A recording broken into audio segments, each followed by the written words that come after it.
Hello friends, start करते हैं CDP की क्लास फर्स्ट। ये सभी टेट एग्ज़ाम्स के लिए इम्पोर्टेंट है, चाहे सी टेट हो, चाहे यूपी टेट हो, हरियाणा टेट हो, कोई भी टेट हो, सभी के लिए इम्पोर्टेंट रहेगी। बेसिक से शुरू करेंगे। स्टार्ट करते हैं। दर्शन शास्त्र को सभी विज्ञानों की जननी माना जाता है। क्वेश्चन आ सकता है कि किसको सभी विज्ञानों की जननी माना जाता है, तो दर्शन शास्त्र को।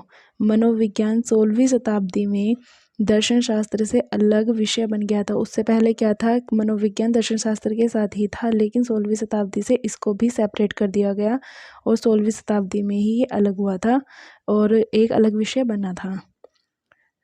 साइकोलॉजी यानी कि मनोविज्ञान 2 शब्दों से मिलकर बना है, साइको प्लस लोगोज। लेकिन इसको अलग अलग शताब्दी में या अलग अलग समय पर अलग अलग नाम से जाना गया है। किस शताब्दी में किस नाम से जाना गया है और उसके प्रवर्तक या उसके जनक कौन है, देखते हैं। 16वीं शताब्दी में आत्मा प्लस अध्ययन यानी कि आत्मा का अध्ययन करने वाला विज्ञान कहा गया था या आत्मा का विज्ञान कहा गया था। ये कहा था अरस्तु ने। 16वीं शताब्दी में क्या कहा गया था, आत्मा का अध्ययन यानी कि आत्मा का विज्ञान। 17वीं शताब्दी में आत्मा का अध्ययन नहीं कहा था मस्तिष्क का अध्ययन। मस्तिष्क का अध्ययन पाम्पोलॉजी या पाम्पोलॉजी ने कहा था। 17वीं शताब्दी में कहा था मस्तिष्क का अध्ययन पाम्पोलॉजी ने। 16वीं में कहा था आत्मा का अध्ययन अरस्तु ने। 19वीं शताब्दी में चेतना यानी कि मन का अध्ययन कहा था विलियम वुंट ने। विलियम वुंट ने 19वीं शताब्दी में कहा था चेतना का अध्ययन।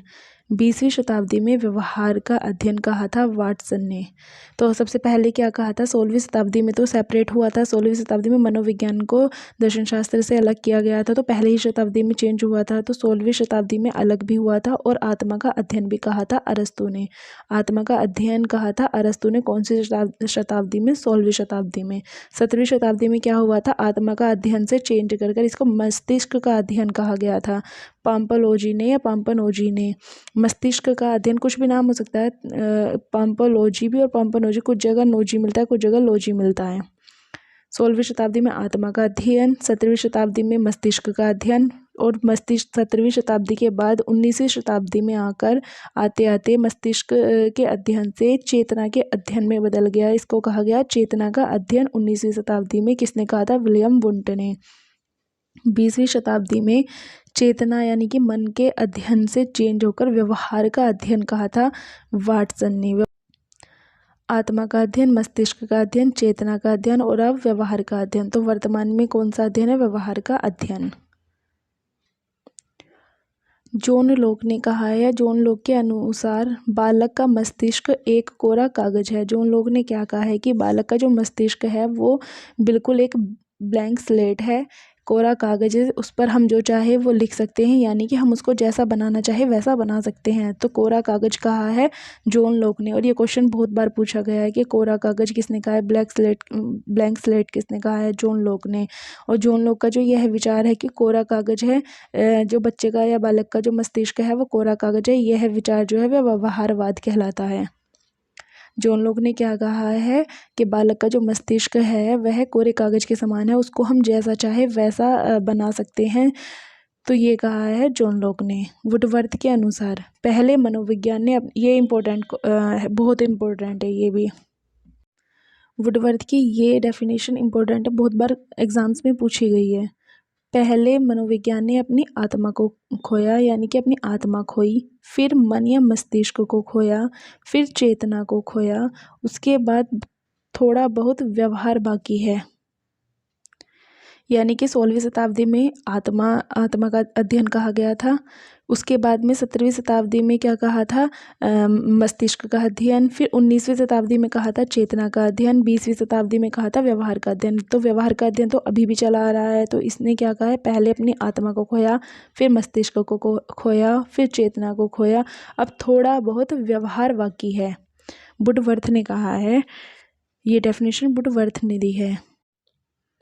मनोविज्ञान की प्रथम प्रयोगशाला यानी कि सबसे पहली दुनिया की सबसे पहली प्रयोगशाला 1879 में लिप्जिग जर्मनी में विलियम वुंट के द्वारा खोली गई थी। तो विलियम वुंट के द्वारा सबसे पहले जो थी सबसे पहली प्रयोगशाला 1879 में विलियम वुंट द्वारा खोली गई थी।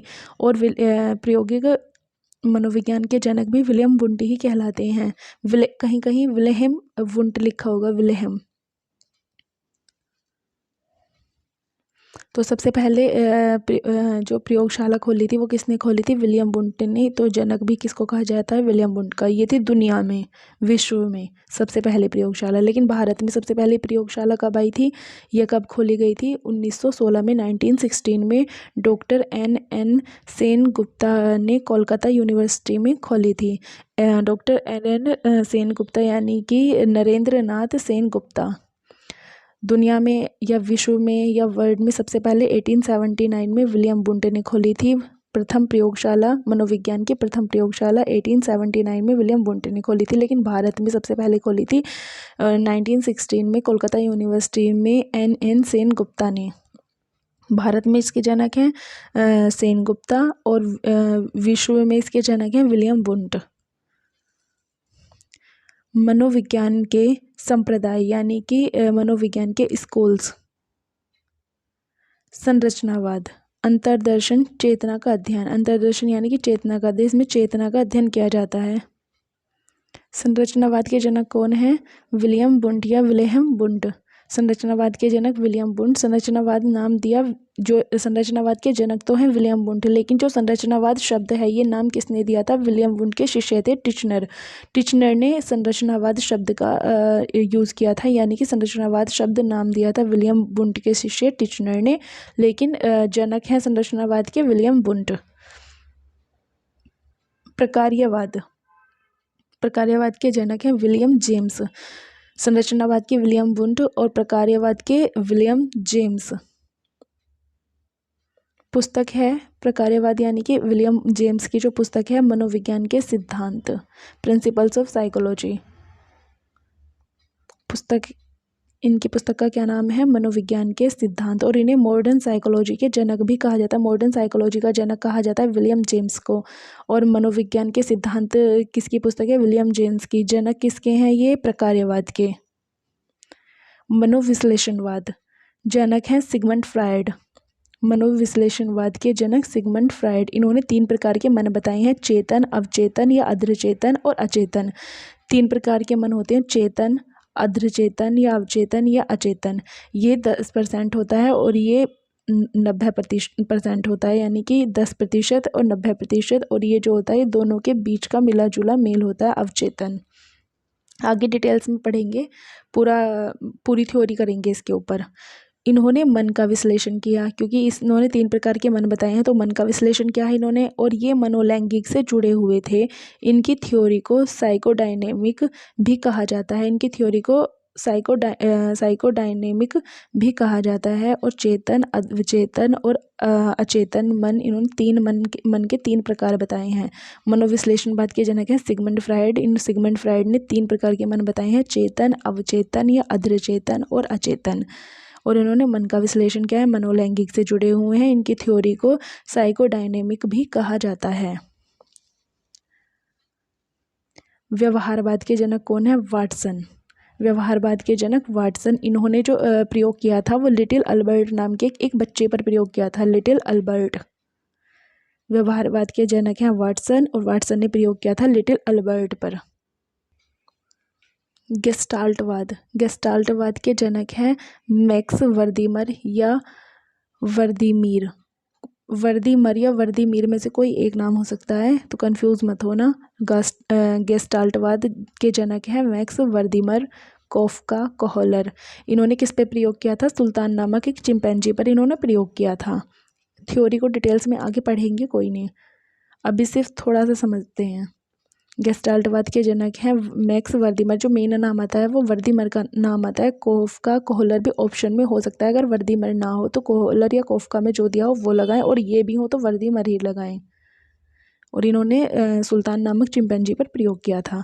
संज्ञानवाद, मानसिक क्षमताएं संज्ञान से जुड़ी हुई हैं। जो मस्तिष्क की जो सोचने समझने की जो क्षमताएं हैं वो किससे जुड़ी हैं? संज्ञान से।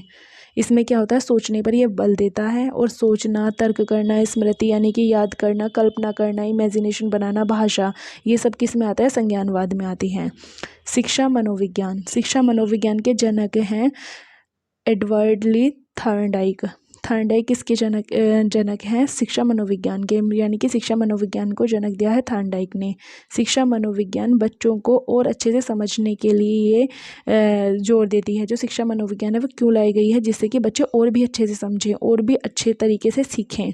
अच्छी शिक्षा प्रदान करने के लिए शिक्षा मनोविज्ञान को लाया गया है। टीचिंग मेथड को शिक्षा मनोविज्ञान को जो लाया गया है, जिससे कि बच्चे टीचिंग मेथड को भी इसलिए लाया गया है कि जिससे कि बच्चे और अच्छे तरीके से सीखें। शिक्षा में मनोविज्ञान को इसी कारण से जोड़ा गया है। किस कारण से जोड़ा गया है? ताकि बच्चों को और अच्छे से समझने सीखने का मौका मिले और अच्छे से समझ पाएँ और अच्छे से सीख पाएँ।